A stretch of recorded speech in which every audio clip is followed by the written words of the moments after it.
Hello and welcome to Paint the Edges with your hosts, James Mack and James Thayer. Dude, my pec. Yo, this pec of mine. So this is the one that I've torn like 5 times. Like over the years of doing the stupid shit. Literally doing the stupid shit of just not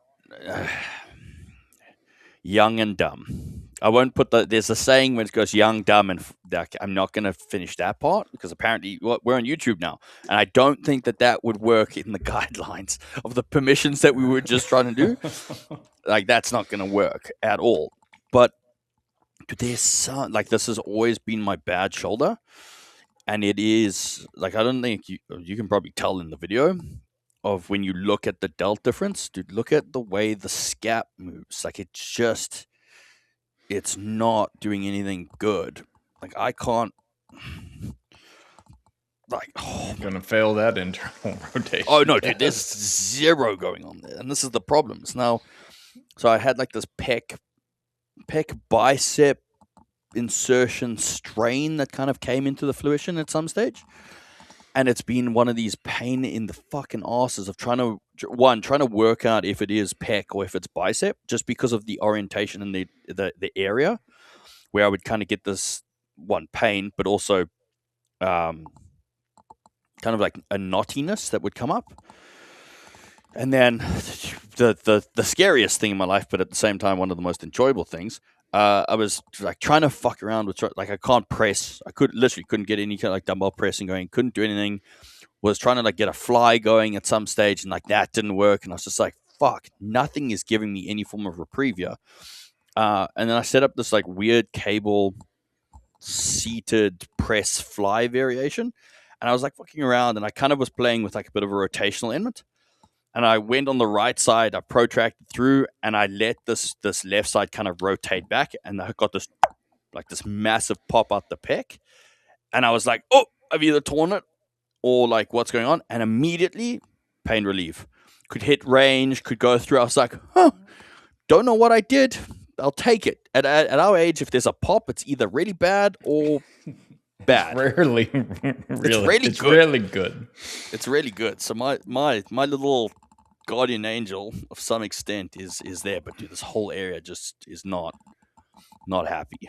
Not happy in any shape or form. I had one of those moments a couple months ago, just like could not find a position that just didn't feel like stiff and clunky. And I forget what I was doing. Maybe something similar like the chest fly machine or something, but got just in the right spot and my whole sternum popped.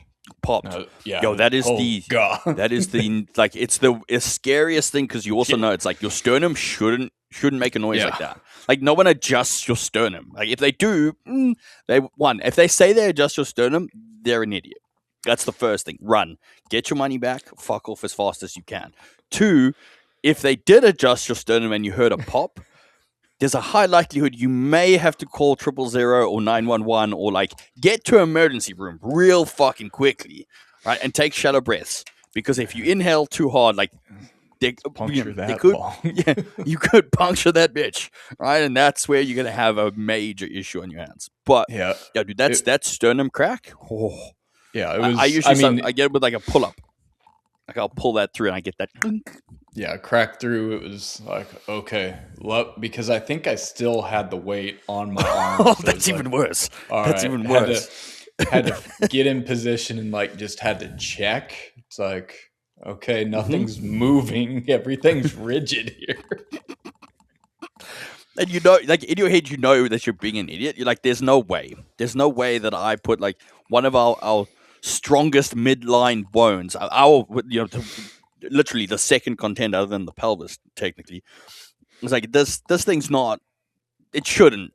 On you at a pec fight, shouldn't it? Yeah, if it did, dude, I'd be supplementing you with calcium fucked up, because it means you've got a real big issue, like a real issues big coming issue down the road.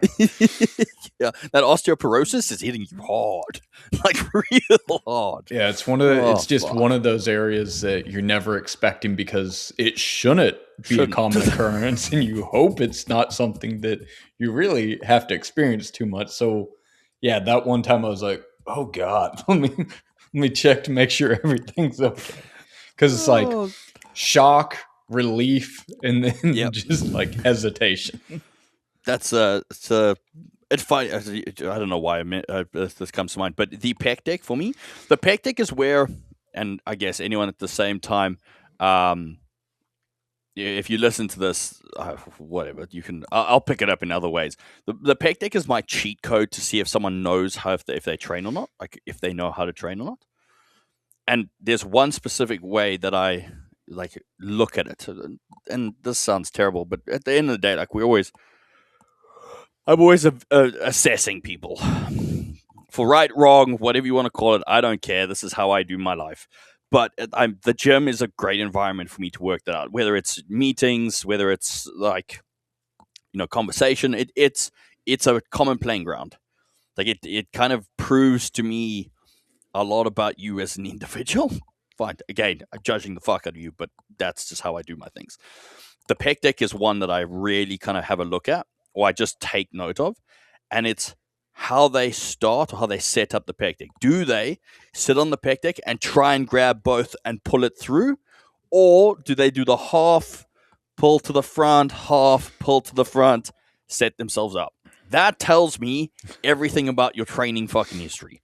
That tells me you know how to train or don't know how to train. Tells me if you've torn a pec before in your life, because just grabbing it back here, like I can't do that. I'm just gonna snap everything in half.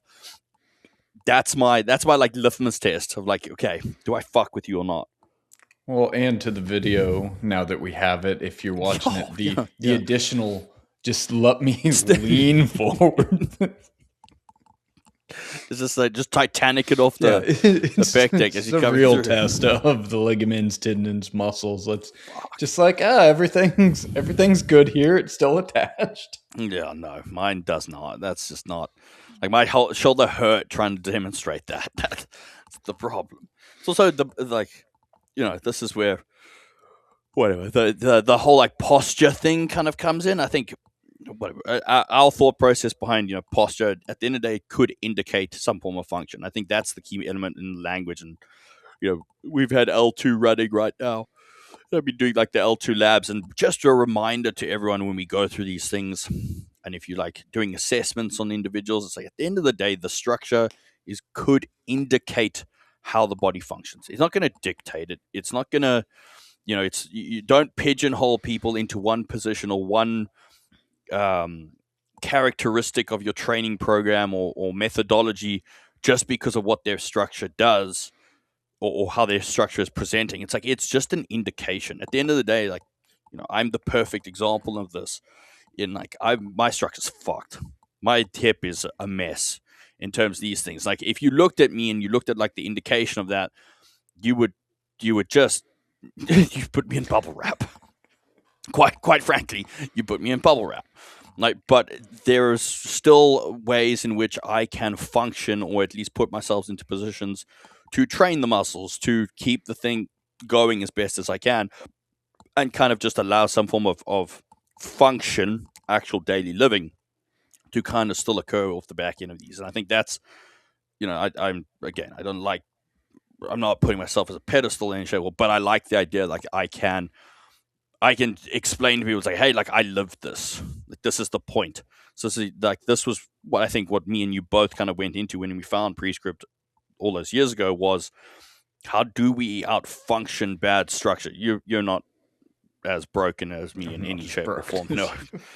No one is. No one fucking is. But like that, it kind of you were working in that realm and that mindset and that kind of ideology of what we were looking for, and that was kind of the big thing. So it indicates the function, or indicates the idea. Your training, the way you train, indicates to me if you're a bitch or not. Like that's my structural kind of thing. But sorry, I digress. But what I was kind of getting at is like this left side of mine is the side I sleep on every morning. It's just so it's compounding in factors. Like it's not just a training variable thing. It's a life variable thing, all that. Now, in saying that, I'll be the first one to say, like, how you sleep doesn't necessarily matter. But, dude, I'm 100 kilograms leaning on this fucking joint. all the time with it already being angry and not in a good position. I'm not helping it. Let's put it that way. I'm definitely not helping it in any shape or form. I should probably try to sleep on the other side, but I can't because my hair. That's the fucking problem. It's funny. Like we fuck it, whatever. We're getting. Hopefully, we get to. If we get to our topic at hand, we get to our topic at hand. But I do think that this can be kind of a bit of a conversation. Is so like I sleep on my left side, like all the time, as I have kind of just mentioned. Because one of the things I found, especially through recovery after surgery, all of that, the more pressure I put on my hip, the better it felt. So like I sleep, I put a pillow between my legs so that I'm not, stuck in this really shitty position and trying to drive that implant in there. But if I sleep on my left hand side, pillow between my legs, the pressure from the mattress and the pressure like from top to bottom creates an analgesic effect for me. Versus the other way, like it's like gravity. Yes, there's a pillow, but gravity coming down, and it puts me in a bad position. Now, I never quite understood that concept. We used to kind of do it as a paramedic to a certain degree. Like we would roll someone onto their bad side and hold them on and hold them in a position on that. And I would always kind of be like, well, why? Now that we have a little bit more of an understanding of like how the peripheral nervous system works and like how we're sending signals to that cerebellum, it's like it kind of makes a bit of logical sense in my head. And like I could be completely wrong. You can tell me shut the fuck up and like disagree. So I'm interested to hear your thoughts on this. But pressure, at the end of the day, we know pressure is going to create an input, a speed, a pace that is that greater than pain or discomfort to a certain degree. It's like I wonder if what I'm creating there, whether it's purposeful or not, and wasn't in the very beginning, but I wonder if that's not kind of part and parcel of what's happening in the analgesic response that I am creating or have created in that element. Yeah, I could definitely see that being an aspect of it, especially. Depending, not especially, but depending on what your mattress is, if it allows for it's a rock, it's great. If it allows for that counter pressure to help support the position. I think the important thing with that though is sleeping on your side and having the pillow between your knees, because you have a dual pressure, one from the mattress, one from the other leg, that is going to support that position. Whereas you take that pillow off, the leg slides over and your hip is kind of rolled on to itself. You're probably going to have a different effect. And so with that, I think you found a counter pressure setup that works best for you. The other thing is, for some people, sleeping on the right side can create some of that acid reflux. For some people, this was a study thing that came out. Correct. Sorry, continue. Just the acid reflux of it can be irritated, and you just think about how your stomach feeds in intestines and where that's going to allow for that to kind of shift. That some people might be more sensitive to sleeping on that right side because of acid reflux. The other thing that is hilarious to me is there's definitely, so I will push back on one thing you said of how you sleep doesn't matter. What I'll say is if we think about sleep quality, that's where it matters. And the way that it allows you to get to sleep is going to matter, because the second you said that, I thought about anybody with the CPAP, put them on their stomach and they will be fighting for their life the whole day. Fair. I hear you. You know what? Fucking, I take that knock on the chin, because I am one of those fuckheads that have to sleep with a CPAP on. Like, and I can't actually remember. It must be. I've been using a CPAP now for almost 3 years, 2.5 years. I think since we kind of discussed it. Yeah, at least 2. Yeah. I wasn't quite sure how long it'd been. It's definitely. It's a year since I've had this little travel one, which I actually. Fuck it, we're here. We'll talk about it. And I was talking to Tom. I'm gonna fuck his surname up completely. And actually, someone who I want to get on the show if you're good with that as well. Always. Tom, Fuck. Schuster? Shit. Anyways, I'm going to fuck his surname up completely. Anyways, friend of the show, taken PSL 1. I think he's done 2 as well, if I remember correctly. Lives in Tampa. As far as I remember. Yeah, dude, fuck. Actually, keen to get him on the show. He started using a CPAP the other day, and he was like, my life has fucking changed. So I shot him a message. I was like, yo, dude, get the Air Mini. So, like, the ResMed, for those who don't need a piece of equipment to help them breathe when they sleep. All right, like, I envy you, but at the same time, like, there's actually a larger contingent of individuals who have some form of apneic events occurring than they think. And it's definitely one that I was hesitant from in the very beginning, because it is, dude. It's a pain in the fucking ass. I'll be 100% honest. It sucks. What sucks more is I've got a beard, so I have to go with a full face mask. So, like, dude, I look like Darth Vader running around. You know what is the worst part? Is when I have to get up to go and piss in the night. Because it's at the point now that I don't remove the mask. I turn it off. I pull the fucking cord out.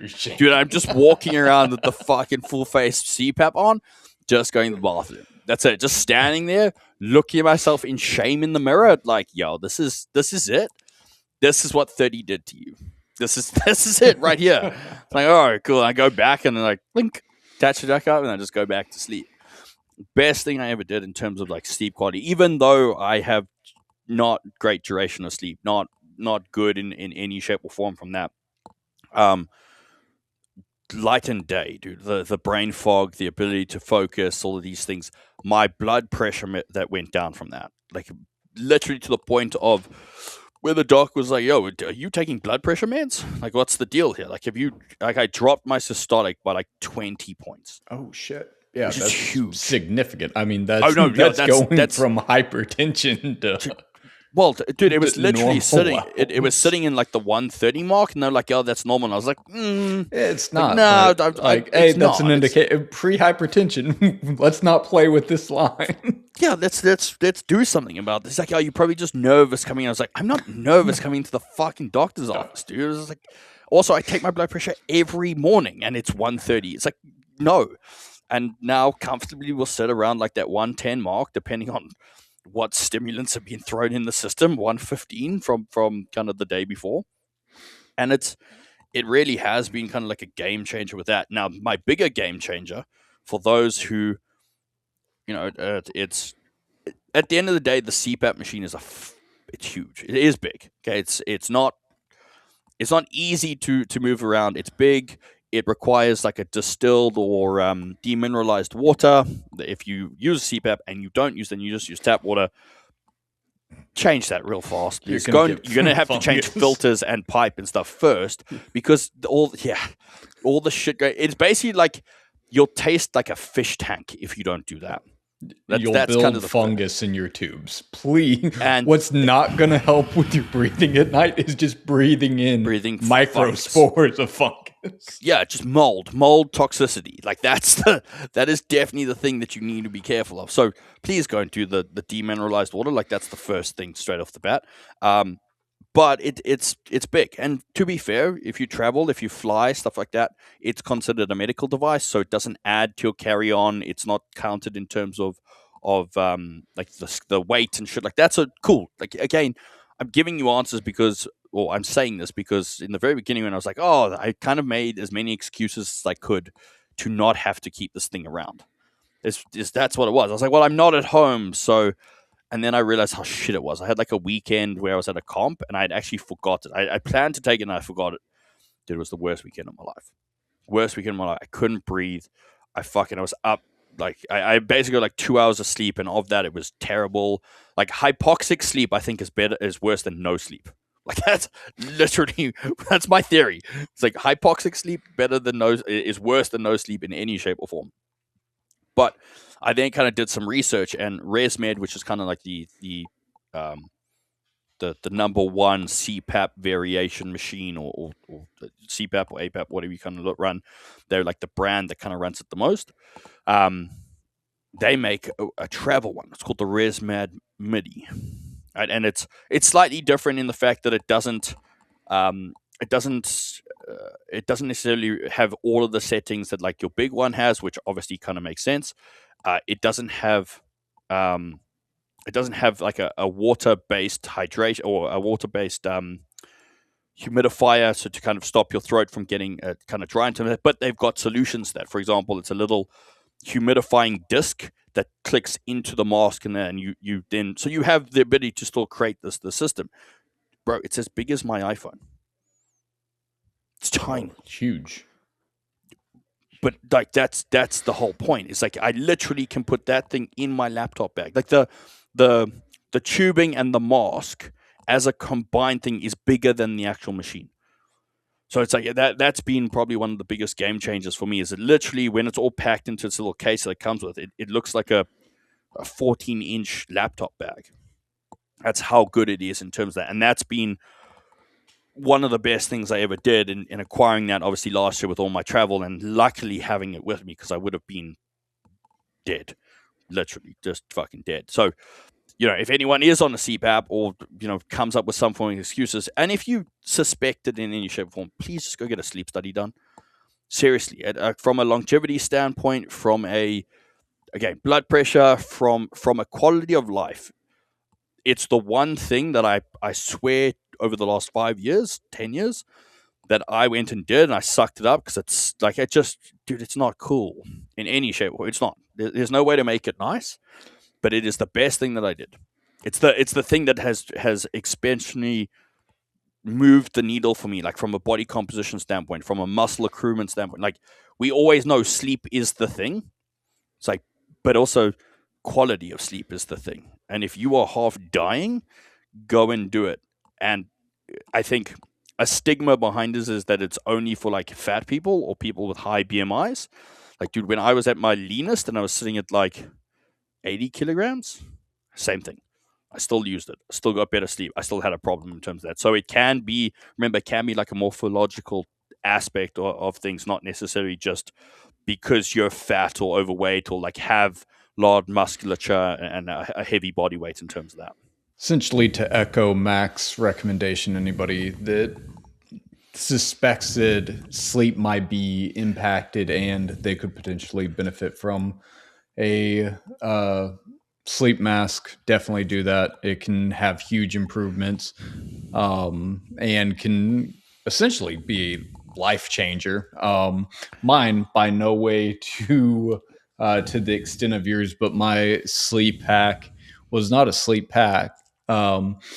But it was actually because I am like a stomach sleeper that I actually had to start moving down on the bed so my feet could hang off, because I was getting very tight Achilles tendons because my ankles are flexible enough that they can straighten and not just have to fall off into external rotation whenever I sleep. Dude, you were ready to just push up and go to fucking wall. That's what you were doing.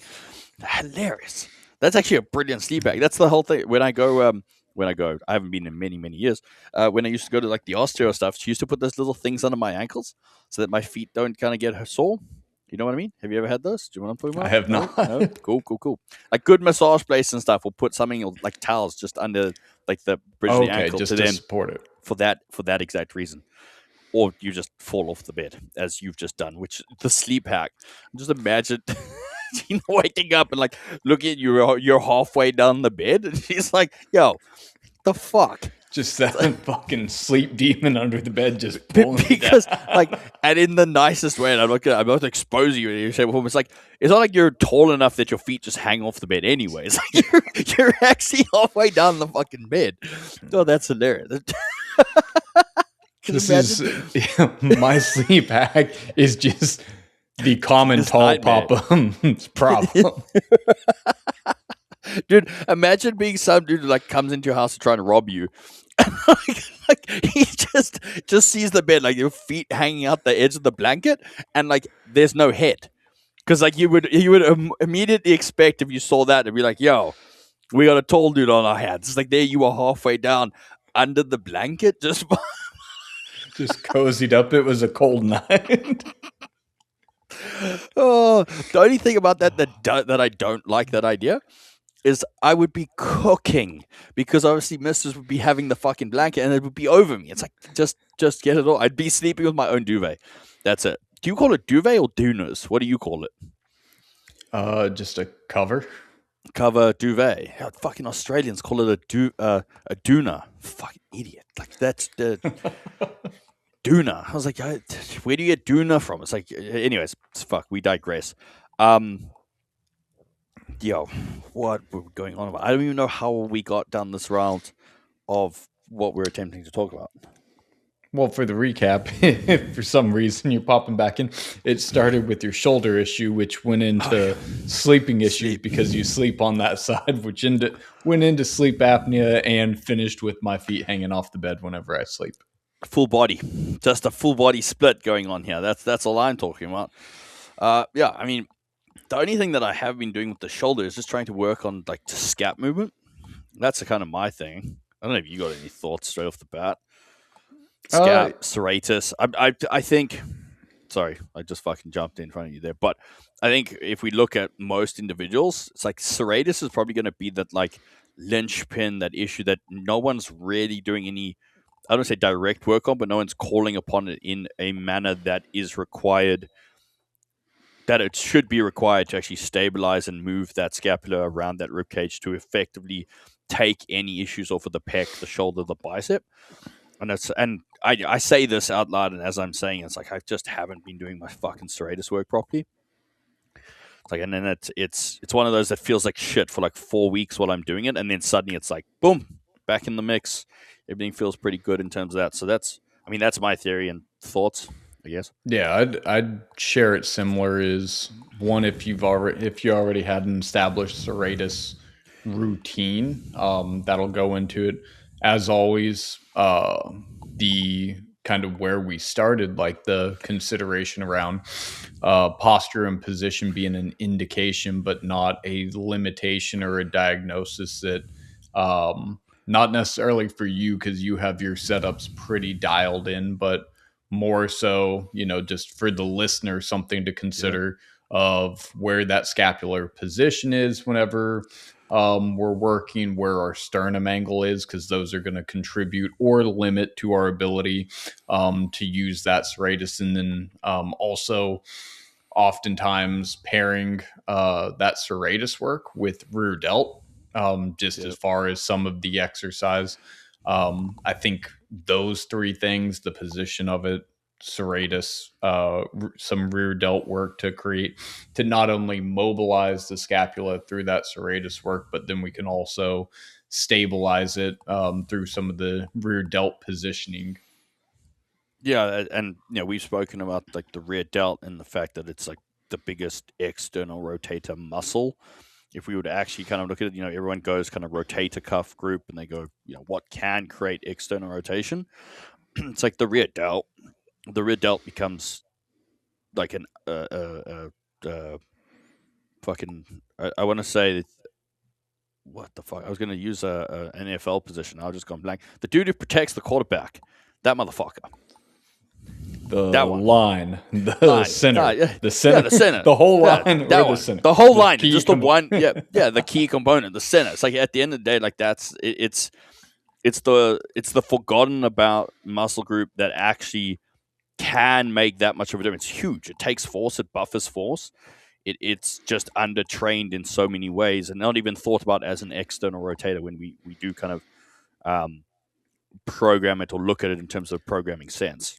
Well, and I'll run with that example a little bit, that the center can get lost in the offensive line in protecting the quarterback, the main focus, because the quarterback takes the ball. But with the center, he's commanding a lot of line. He's helping guide and dictate, but can get lost in the play, in the overview into that. Same with the rear delt, because we have our posterior back musculature of the traps, of the rhomboids, that the rear delt can get lost in that not mess, but in that musculature in the exercise. And part of what we've discussed previously is understanding that because of the origin and insertion of the rear delt, that if both the arm and the scap are moving, we're missing the position of putting tension across the muscle fibers of the rear delt, unlike the other muscles of the mid traps, of the rhomboids, that interplay of the scap moving can assist in putting tension across them. And so whenever that rear delt, whenever the center of the line gets lost in the mix of everything, we forget that to make it distinct, or to make sure we're effectively training it for some issues like this, that component of scapular stability has to come in whenever the humerus is moving, and it shouldn't be the arm and the scapula moving succinctly, because we miss that potential for tension across those muscle fibers in place of the larger posterior musculature that we're going to get involved, just like the line. Hopefully that saved that example or expanded upon. No, I feel like saved is the right word in terms of that. You'll just kind of expand it. I mean, the other element to think about, I'm interested to hear your thoughts from like a programming standpoint. Would you lean more into like more bicep work or more tricep work coming off the back end of that? Or which one would you mitigate if it were? If you're looking at like a program more pressing orientated, would you not double down, but would you be careful or mindful of the fact that there's a lot of tricep work or a lot of bicep work added in, and vice versa, if that makes sense? Mindful, yes. I'd start to look at what positions are we adopting for the individual on both sides of that, of bicep and tricep work, and think about the tolerability. So, as we've discussed with the position of extension, so going specifically into tricep bicep work, thinking about, we've talked several times that like an assisted dip can be fantastic. Here's the problem: somebody lacking that ability to get into the shoulder position to effectively execute that, it can create greater irritation. So in that sense, if I'm trying to look to a tolerable tricep position, I'd either look to, if overhead is an option, using more of a abducted position in a cross cable going overhead, if that is limiting or an issue. So I wouldn't try to keep it. I wouldn't try to keep the arm in line with my head. Essentially, I'd allow it to go out and kind of just use the position that's available to it, a cable behind the back and just overhead tricep extension. If we can do that. If not, I would look more towards more supported tricep work and utilize the bicep position to start developing some different positions, like a low reach cable bicep, to start to get the arm in extension. So there's that, or a dumbbell incline, so we're not as reliant or creating as much potential of shoulder and scap position, creating irritation to the shoulder. Would you take into account the volume of tricep and or bicep work at all? So, and like leading your answer slightly with this fact, and maybe we expand a bit more on, is obviously understanding like the long head of the tricep, and then obviously like the bicep with regards to what they do at the glenohumeral joint from like depression or translation. Could that be something that you would take into account in terms of like a volume management standpoint? Get what I'm saying? Kind of going at. Yeah. I mean, I think it'd definitely be something to take in consideration. It's this, again, starting to look at the picture of the whole and starting to piece it together of what's going to be the most favorable outcome for the individual. Yeah. See, my thing is, so something I'm always mindful on when I look at like programming, especially if it's like a chest focused block, for example, just to for shits and giggles here. It's like we're trying to develop and we're putting more volume into the pecs or putting more volume into the pec musculature. It's like there's obviously a tricep involvement in this, whether it's fly, whether it's a press. Obviously, more so in a press. A fly, there's going to be more of kind of like a a stabilization component, the contractile component of the tricep to help with that. The thing that I'm always mindful of, and I've always kind of asked the question is, we go through more like pec focused blocks, and then everyone's like, oh, like my anterior delt's hurting a bit. And now, fair, there's an execution component to this, 100%. There's a sternum component to this, as we kind of mentioned.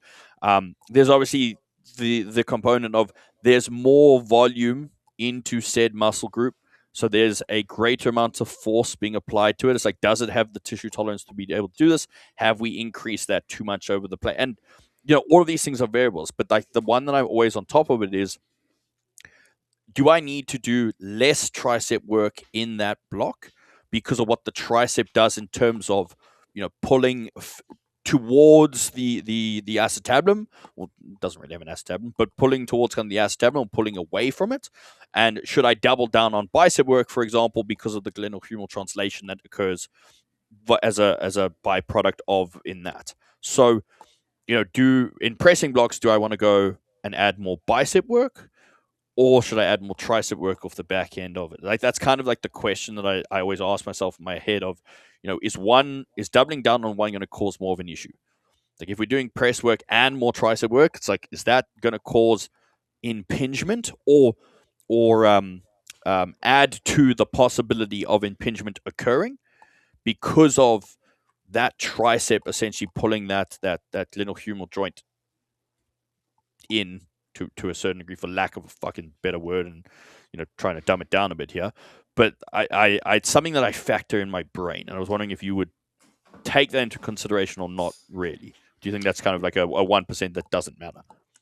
I think it does matter in the end result that you're going to have to manage is, as the person going through their tolerance of it. But where I would put the greater emphasis is doing the pec work and the tricep being secondary. So with that, like I'd be in the mindset of, let's not just add volume on volume of the tricep work, trying to chase this whenever we're working around the pec, allowing the pec to set our pec work to set the tone, and then allow that tricep to be the accessory to it.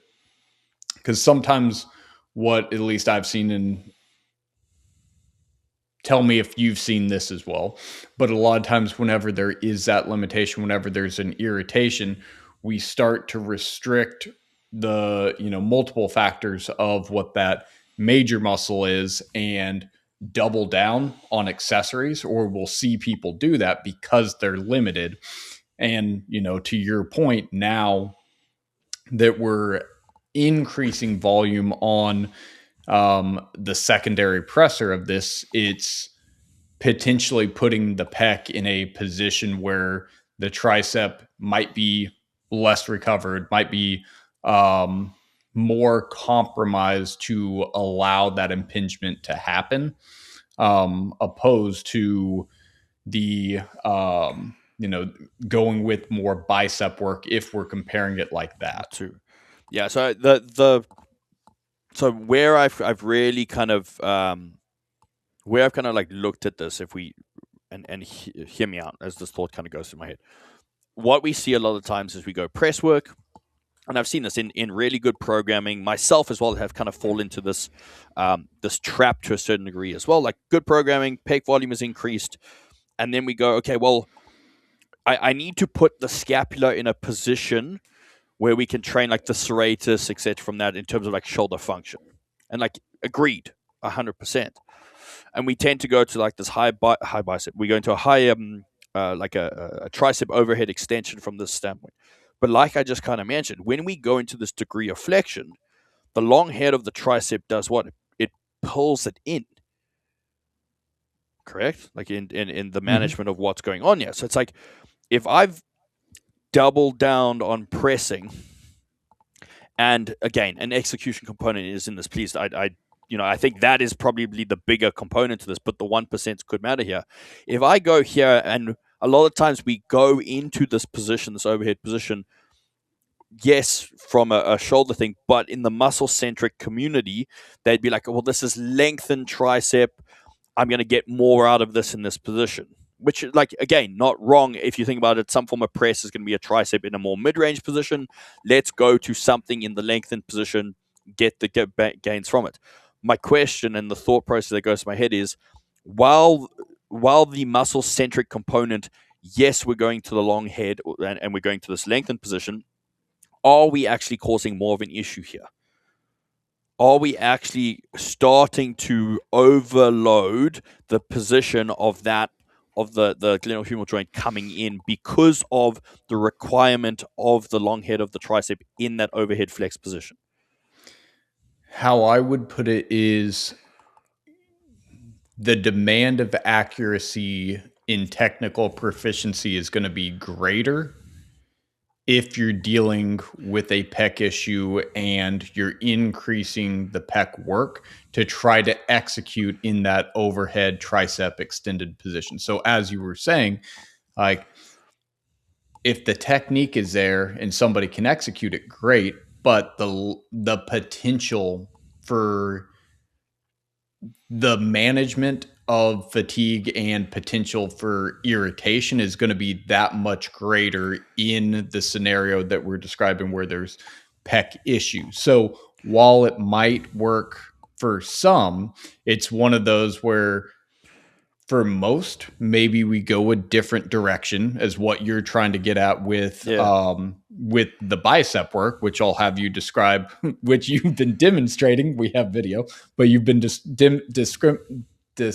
you've been showing, demonstrating, but you've been. I'll let you kind of lead off on that, but yeah, I think we look at it like that. It's not. It's not necessarily like absolutely never situation. It's more so there's a lot of consideration that should be in place that is going to be the most favorable position for somebody that is dealing with this issue. And it's probably a very, very small amount of people that can effectively do that. And also that a scenario that would create it that we just need to do that we need to put ourselves into that position opposed to looking at some lower positioned of the shoulder tricep work and instead utilize that flexed shoulder position for a more favorable bicep exercise. Yeah, that's kind of where my head is thinking with this is, inherently and correct me if I'm wrong, but the way that I've gone through this, and sometimes I've gone, well, we're doing pec work. I want to bring tricep work in, but I want to make sure that there's the secondary secondary benefit from this exercise is the scapular function. However, have I been shooting myself in the foot with the muscle group that I have selected with the secondary benefit of the scapular function? And that's kind of the question I'm asking when I've been auditing or running through this program. I'm like, why is it not getting better? What is that 1% that's being missed in terms of this? Is it the overload in terms that now we go, all right, well, I need some form of scap work coming into the mix here. I need to move that scap around the ribcage. I need to get depression. I need to get protraction. Maybe I need to do a completely different exercise for that and then focus on something within the bicep range, not necessarily direct tricep work, because of the increase of tricep work or demand that has occurred from the increase in the pec work. So I go, well, I don't necessarily, like, I can get into this bicep overhead position and do like a high bicep cable curl. It's not necessarily going to be a bad thing, but remember as well, when we get here, the bicep is going to act as like a secondary labrum. So there is going to still be a degree of pulling the humeral head in here because of that bicep. So I go, well, instead of using the high bicep cable curl for the scap element, let's go to like a low reach, kind of like you said. Cable low reach is probably going to work quite nicely. Yes, it's a little mid-rangey, but it's not going to be terrible. Let's go low reach in terms of that. Get some bicep work, or even like some form of lengthened position here, because that is going to affect the non-affected position of the scap, if that makes any sense. It's going to positively affect the non-affected position of the scap, where it seems as if, for me, the scapula in the protraction position is my issue. It's the getting it forward, getting this, not necessarily the down, but in saying that, this is going to pull it into the position. It's going to be pretty good from that. And then do something else that's going to move the scap around the rib cage in a more neutral, flexed position. So I kind of think I literally go old school, like scap push-up.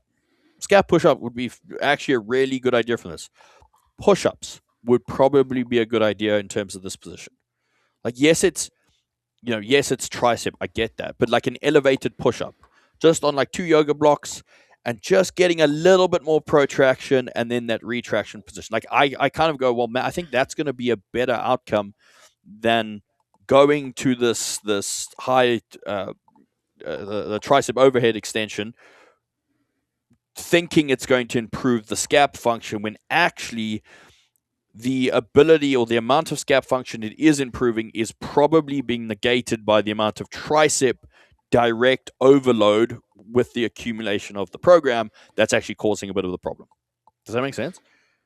Yeah, it definitely makes sense to me. It ultimately comes down to fatigue management and you're looking at the margin of errors to be able to execute the exercise, and that's kind of what you're managing. Is this has such a smaller margin of error to be effective, and the risk to reward ratio of, if this irritates my pec, then it's something greater that I'm going to have to deal with, or it can be more impactful throughout the week. So kind of managing that, again, margin of error, risk to reward ratio based on the positions. And as you were describing with like a scap in more of a protracted position, or your serratus in more of a concentric position, is a limiting factor or the issue. So thinking about some of those low reach positions that are going to put the scap more in protraction, essentially what it's looking at is it's creating more availability on the back end to be able to work from, instead of restricting what your capacity or positional exposure is going to be within a granted framework. It's developing it on one end to allow you to start pushing on the other end instead of staying boxed in, if that makes sense. Just thinking about, again, where we're changing shapes, where we're developing this positional exposure. And to me, here, I'll put it like this, how it makes sense to me for that consideration and running that the go-to is going to be the overhead single arm extension. It's kind of the same logic, though, that I think with old school powerlifting of, okay, I need to, like, this is now why I'm doing narrow bench press because like my shoulders fucked up. I'm having trouble bench pressing. So I'm going to go narrow grip to work my triceps. And it's just like, you're kind of doubling down on the same position. Or even worse, you're forcing into a position that you can't hold, that you're trying to run force through. And we're going to find structure to support that whenever we're not able to stabilize in the position. So similar to that, instead of just I'm going to hammer and force this position, it's I'm going to look at diversifying my position through these other exercise and options. And then the position you select that is going to translate directly to trying to improve the capacity of your serratus is going to be a lot more favorable and accessible for you to be able to execute. So the rest of the work can kind of be built around it. And that direct work is going to be in an environment that allows for tolerability, if that's a good way to kind of frame it. Allows for tolerability. I like that. It's a good way to kind of look at it. Like a really good way to kind of look at it, I think. Yeah, right. And like you were saying, it's it doesn't have to be overly complicated. The scap push-ups are a very, very low barrier to entry that Yep. you can put that with most populations. And whenever you have somebody that is advanced, it's very, very tolerable. Where one, we can either just go to a elevated push up to get a little bit more range through that, but also even at the push up, it's not going to it's not something that you're having to manage fatigue on a global scale. Yes. Whereas Yes. whereas with the overhead tricep extension, I think that's a lot, again, in the risk to reward ratio, or the like how precise we can be, that one we have to be a lot more precise because of the potential to irritate, if we can even get into that position, that the elevated push-ups going to be a lot more tolerable, a lot more manageable, and it's not something that you're going to get stuck in long-term scalability. Like for that, it's not going to be, okay, let's start stacking 45s on your back so we can make sure that we're getting our serratus integrated at a certain weight. It's like, no, once we're to a position where we're managing it, now we can actually use it in the positions that we're trying to call upon it. Yeah. Yeah. That's yeah. That actually makes Yeah, perfect sense. so all that, yeah, absolutely makes sense to me. And at least to me, through the discussion, how we're going through of like this might be the way that you think about going, Yep. but here's some of the considerations. And as always, like how you brought back of primary, secondary, Secondary to tertiary, because tertiary. it's something that we've talked about a ton on our episodes. But I mean, it's that in real time of why would we select this exercise instead of this exercise, and in selecting this exercise, how does that open up opportunities in other types of training? In how does this open up opportunities in the way we're going to train the bicep, in what we're going to do for direct serratus work? That's really what that understanding of exercise indexing or exercise qualities is meant to do. It's not only looking, again, continuing to look at an exercise in isolation or just for its muscle centric focus, but really what opportunities or how does that influence our decisions in the other exercises surrounding it in the day and throughout the week. Yep. Yeah. I think that's again. It's all just again asking better questions around everything going on. It's like, and sometimes the simple blanket answer that we've spoken about before. It's like, well, we want to get overhead. We want to move the scab. It's like sometimes this doesn't work. As I was kind of going in my case, it feels like that is not being productive for what I require and what I'm seeing as a non positive treatment coming into the mix. So that's why I've been thinking about it deeper. Yeah, and I mean, because very, very real, some of the things to consider that we'll see just in the industry is, one, if it's coming out of the exercise more irritated than going in, that's a problem. Problem.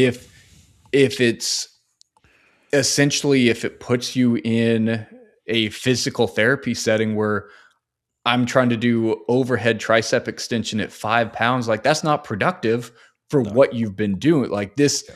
just because you were able to force yourself into it, we have a Doesn't mean clear it's good. indication that the load is not suited for what we're Yeah. trying to do. So I think those are clear indications or good examples of kind of how you work the problem and some of the considerations to work through with it. Yeah. Literally. Sweet. On that note, we'll leave it there. Fucking appreciate you. I think we're what 2 on YouTube. Yay! Hopefully, somewhere along those lines. Apparently, YouTube comments are brutal, so I'm just waiting for people to rip us to shreds. It's gonna be hilarious. That's all I'm waiting for. Just all the keyboard warriors is going fucking wild. So stoked. Excited. Good time. It'll make for some good episodes. It'll make some great episodes. Sweet. On that note, guys, we'll chat to you next week.